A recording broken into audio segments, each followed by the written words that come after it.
Hello, now we are going to be talking about how to wrap an entire book. It's going to be the same process for any book, whether it's lined or not lined. This is a very inexpensive sketchbook from Walmart, and it's probably my favorite book to wrap. And it wraps beautifully. The paper in it is so cheap that it will bleed through.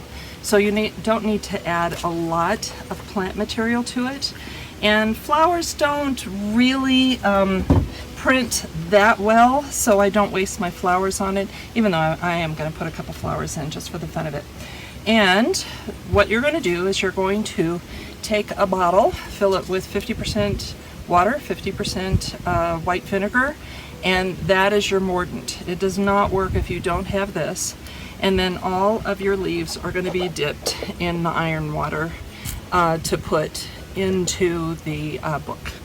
And that's all it is. And the only trick is you start at the back of the book, because starting at the back of the book, you're able to turn the pages without having to turn the plant life. So we're just going to go for it, and it's probably about a 40-minute process to wrap this whole entire little book of about 60 pages. It might be a little less, maybe half an hour. So let's have some fun.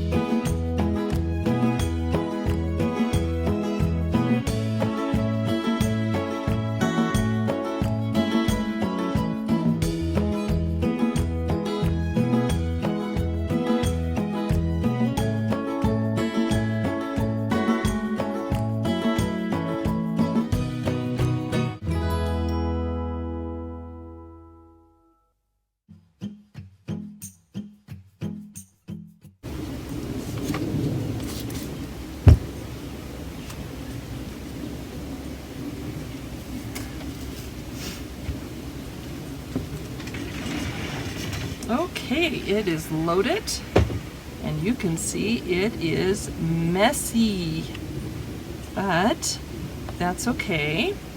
And you can also see that when I squish it,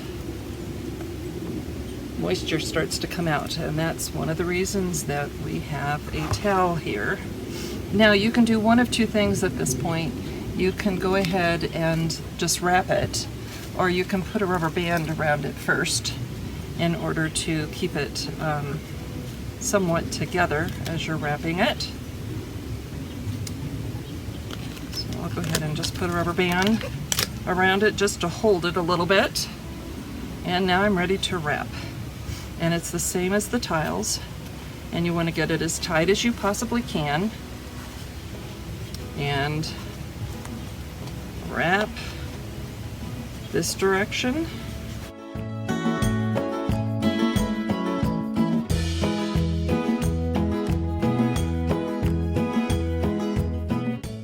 And then wrap it the other direction.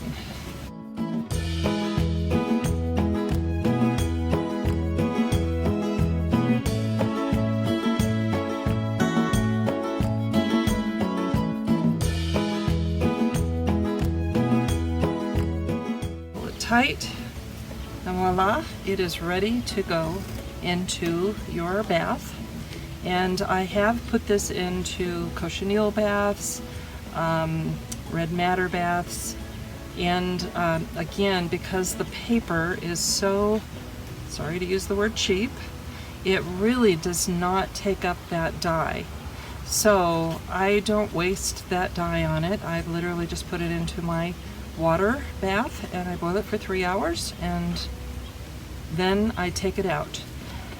Once I take it out, I leave it outside on my hot deck for at least a week. It depends on how hot it is. Sometimes 10 days. Sometimes if it's very moist during that time, or springtime, I do it for 3 weeks or 2 weeks, because you do not want it to rip apart as you are taking it apart. All right, now we have our sketchbook all dyed and ready to go. And the way you know that it is dried out enough is you'll see it start to be squishy in the middle. because it was so thick before that it was taut, and now it's not.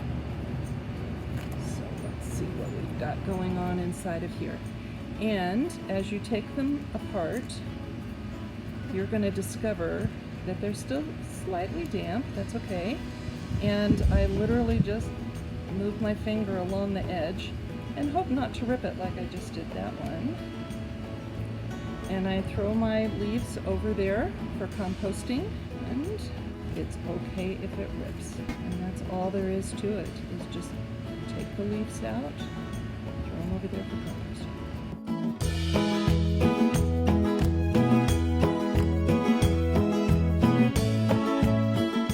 And now it's ready for ironing. All right, now we have the book, and it needs a little ironing to straighten it out. And believe it or not, I just take an iron to it. So here we go.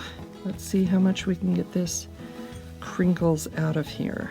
If I can't get a crinkle out, I'd re-spritz it.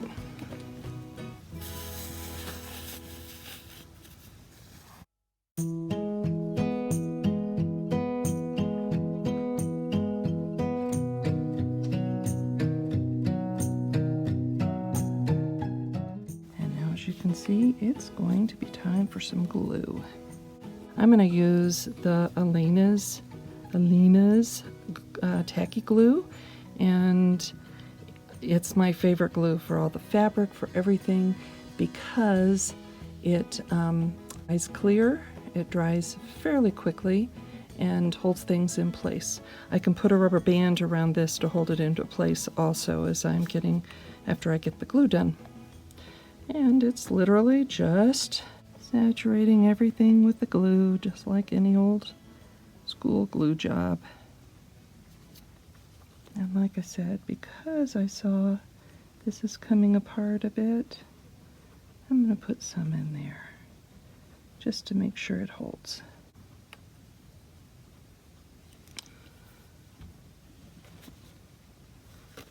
Voila.